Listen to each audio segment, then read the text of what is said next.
আসসালামু আলাইকুম ওয়া রাহমাতুল্লাহ। প্রিয় দর্শক, ইস্তেগফার শব্দের অর্থ ক্ষমা প্রার্থনা করা। আসরের নামাজের পর এই ছোট্ট ইস্তেগফারটি পাঠ করলে জীবনের সকল গুনাহই ক্ষমা হয়ে যাবে ইনশাআল্লাহ। রাসূল সাল্লাল্লাহু আলাইহি ওয়াসাল্লামের কোনো গুনাহ নেই। এই নবীজি নিষ্পাপ থাকা সত্ত্বেও নবীজি সাল্লাল্লাহু আলাইহি ওয়াসাল্লাম প্রতিদিন ৭০ বারেরও অধিক তওবা ও ইস্তেগফার করতেন। অথচ আমাদের গুনাহের কোনো শেষই নেই। যেদিকে তাকাই সেদিকে শুধু গুনাহ আর গুনাহ। এমন কোনো দিক নেই যেদিকে তাকালে আমরা গুনাহ দেখি না। গুনাহ করতে করতে আমরা এখন গুনাহের সাগরে হাবুডুবু খাচ্ছি। প্রিয় দর্শক, এই গুনাহ নিয়ে যদি আমরা কবরে যাই তাহলে কি উপায় হবে আমাদের একটিবার ভেবে দেখেছেন? তাই আসুন আজকের ভিডিওর এই ছোট্ট ইস্তেগফার দ্বারা আমরা আল্লাহর কাছে এই নিয়মে তওবা এবং ইস্তেগফার করব ইনশাআল্লাহ। রাসূল সাল্লাল্লাহু আলাইহি ওয়াসাল্লাম বলেন, যে ব্যক্তি আল্লাহর কাছে খাঁটিভাবে তওবা করে তার জীবনের সকল গুনাহই আল্লাহ তাআলা ক্ষমা করে দেন এবং পূর্ববর্তী গুনাহের সমপরিমাণ নেক তার আমলনামায় যোগ করে দেন। সুবহানাল্লাহ।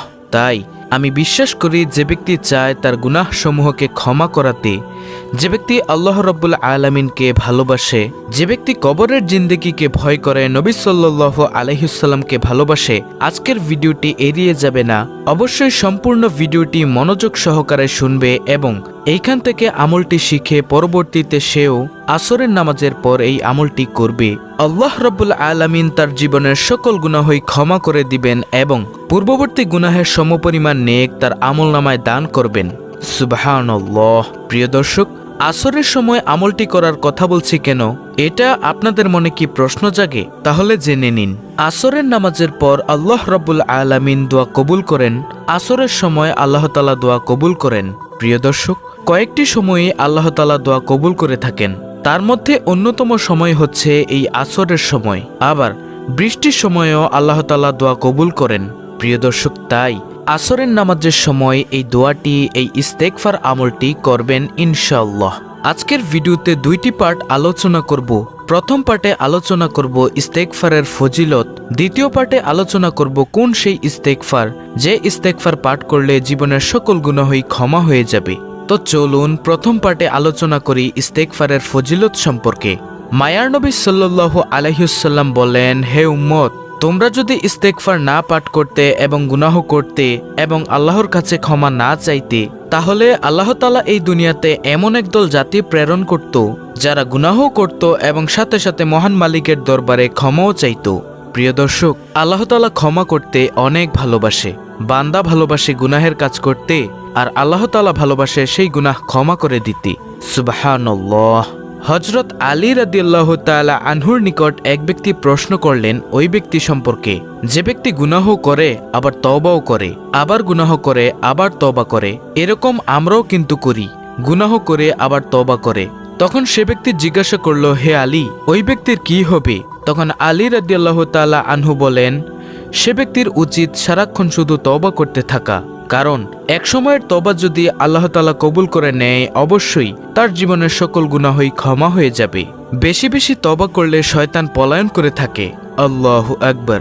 মায়ার নবী সাল্লাল্লাহু আলাইহি ওয়াসাল্লাম প্রত্যেক ফরজ সালাতের পর ৩ বার উচ্চ স্বরে অথবা নিম্ন স্বরে বলতেন, আস্তাগফিরুল্লাহ, আস্তাগফিরুল্লাহ, আস্তাগফিরুল্লাহ। সাহাবায়ে কেরাম বলেন, আমরা নবীজির এই আমলটি নবী সাল্লাল্লাহু আলাইহি ওয়াসাল্লামকে করতে শুনেছি। প্রিয় দর্শক, ইস্তেগফারের এতটাই দাম, রাসূল সাল্লাল্লাহু আলাইহি ওয়াসাল্লাম বলেন, ইস্তেগফার বেশি বেশি পাঠ করলে আল্লাহ তাআলা বিশেষ কিছু পুরস্কার দান করেন। যেমন নম্বর ১, রিজিকের দায়িত্ব নিয়ে নেন। ২, আল্লাহ রাব্বুল আলামিন তার আমলের মধ্যে বরকত বাড়িয়ে দেন। নম্বর ৩, হায়াতের মধ্যে বরকত দিয়ে দেন। নম্বর ৪, সকল গুনাহই ক্ষমা করে দেন। নম্বর ৫, নেক সন্তান দান করেন। আর সবচেয়ে উত্তম পুরস্কার যেটা হলো অবশ্যই মৃত্যুর পর জান্নাত দান করবেন ইনশাআল্লাহ। প্রিয় দর্শক, আসুন আমরা সেই আমলটি জেনে নেই কিভাবে আমরা সেই আমলটি করব। দেখুন, হযরত আদম আলাইহিস সালাম সব সময় আল্লাহর দরবারে আকাঙ্ক্ষা নিয়ে থাকতেন যে, হায়রে, যদি মহানবী সাল্লাল্লাহু আলাইহি ওয়াসাল্লামের উম্মত হতে পারতাম তাহলে জীবনটা কতই না ধন্য হতো। অথচ আমাদের তো আল্লাহর কাছে ক্ষমা চাইতে হলে একটি নির্দিষ্ট জায়গায় গিয়ে ক্ষমা চাইতে হয়। অথচ মুহাম্মদ সাল্লাল্লাহু আলাইহি ওয়াসাল্লামের উম্মতেরা এমন হবে যে তাদের কোনো নির্দিষ্ট জায়গায় যাওয়া লাগবে না। তারা যেখানে বসে আল্লাহকে বলবে, যদিও পানির নিচে থাকে সেখানেও যদি বলে, হে আল্লাহ তুমি আমাকে ক্ষমা করে দাও, আল্লাহ রাব্বুল আলামিন তাকে সাথে সাথেই ক্ষমা করে দিবেন। আদম নবী এই আখিরি জামানার পয়গম্বরের উম্মতের জন্য আফসোস করেছেন, আর হযরত ঈসা আলাইহিসসালাম আফসোস করে দোয়া করেছেন, আর আল্লাহ তাআলা সেই দোয়া কবুল করেছেন, যার কারণে কিয়ামতের পূর্বে আমাদের নবী সাল্লাল্লাহু আলাইহি ওয়াসাল্লামের উম্মত হয়ে ঈসা আলাইহিসসালাম এই পৃথিবীতে আসবেন একজন নবী হওয়া সত্ত্বেও। প্রিয় দর্শক, সেই নবীর উম্মত হয়ে যদি আমরা আমাদের গুনাহ রাশি ক্ষমা না করাতে পারি, তাহলে আমাদের চেয়ে দুর্ভাগ্যবান আর কেউই নেই। তাহলে চলুন আমরা সেই আমলের কথা জেনে নেই। আমলটি করার নিয়ম হলো, যখন আসরের নামাজের আজান দিবে তখন সুন্দরভাবে আসরের আজানের জবাব দিয়ে তারপর সুন্দরভাবে 8 রাকাত আসরের নামাজ জামাতের সাথে আদায় করে তারপরে এক ধ্যানে বসবেন। এক ধ্যানে বসে তারপর প্রথমে নবী সাল্লাল্লাহু আলাইহি ওয়াসাল্লামের উপর কয়েকবার দুরূদ শরীফ পাঠ করবেন, কারণ যদি কোনো আমলের শেষে এবং শুরুতে নবী সাল্লাল্লাহু আলাইহি ওয়াসাল্লামের উপর দুরূদ পাঠ না করেন, তাহলে আল্লাহ তাআলা সেই আমল তাড়াতাড়ি কবুল করেন না, সেই আমল আল্লাহর দরবারে গৃহীত হয় না। তাই যদি কোনো আমল আল্লাহর দরবারে সব সময় কবুল করাতে চান, তাহলে অবশ্যই নবী সাল্লাল্লাহু আলাইহি ওয়াসাল্লামের উপর দুরূদ পাঠ করে নেবেন। প্রিয় দর্শক, আপনি সবচেয়ে ছোট দুরূদ সাল্লাল্লাহু আলাইহি ওয়াসাল্লাম এটা কয়েকবার পাঠ করবেন।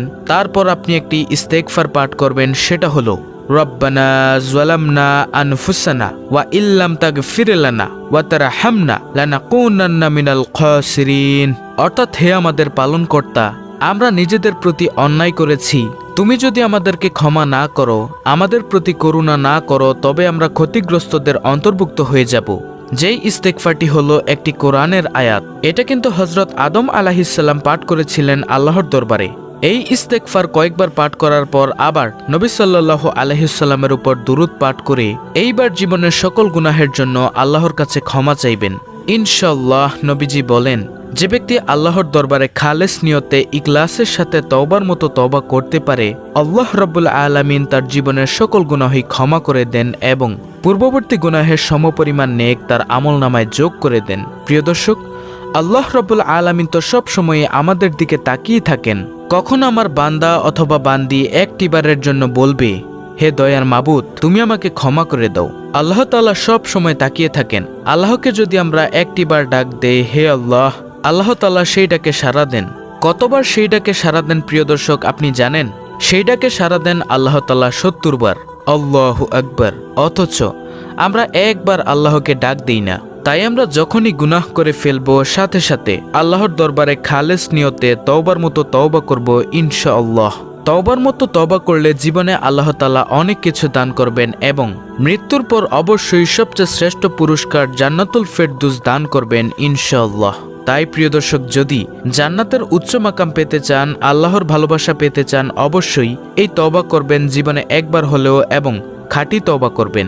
আল্লাহ তাআলা আমাদেরকে উক্ত আমলটি করার জন্য কবুল করুন। প্রিয় দর্শক, যদি ভিডিওটি ভালো লাগে তাহলে অবশ্যই আপনারা অন্য মুসলিম ভাই